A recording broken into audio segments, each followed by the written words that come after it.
For the longest time, BI has been mostly about looking at the data. But when you need to act on that data, you often have to export it to Excel or copy and paste it elsewhere.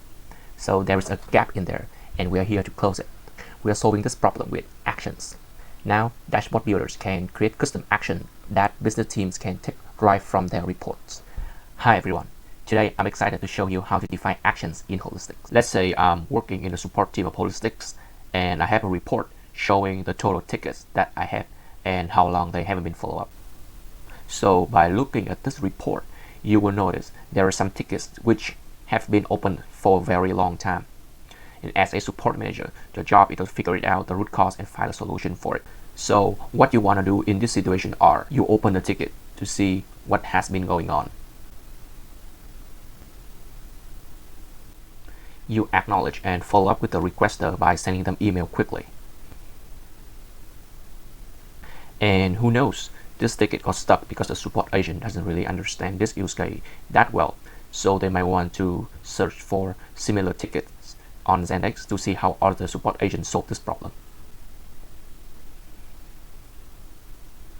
And all of these can be done with just a few clicks within this visualization, so you don't have to go anywhere. Now I'm going to walk you through on how to create actions. At the moment, we only support URL actions, so performing the actions basically means go to this URL.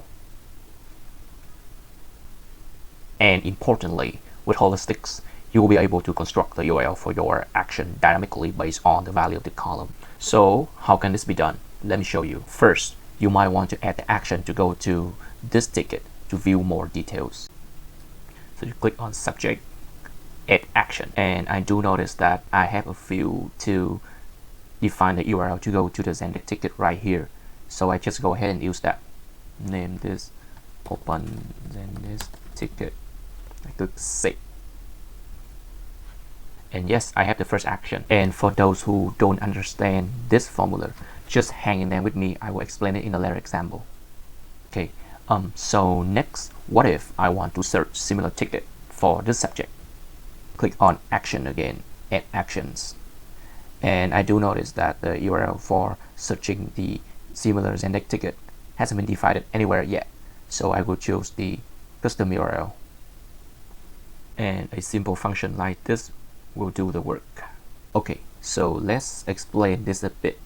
This is the AQL expression. It will do a basic string concatenation between two strings here.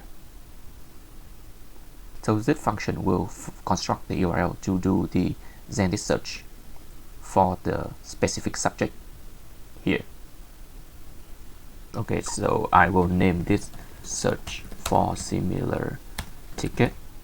Click save, the run. And you have the second action here. And finally, if you want to send the follow-up email for this requester, just go ahead and add actions to the requester email. Add actions. Name this send email. And again, I will do a simple string concatenation. Okay. So this function will send email to the requester with the subject is the subject of the Zendesk ticket and prefill the email body. Okay. So I will click save and run. And yes, and you have defined the action to send email to this requester. So this is just a glimpse of what our actions can achieve. You can do a lot of use cases with it as long as you are able to construct the URL for your actions. Thank you so much for watching.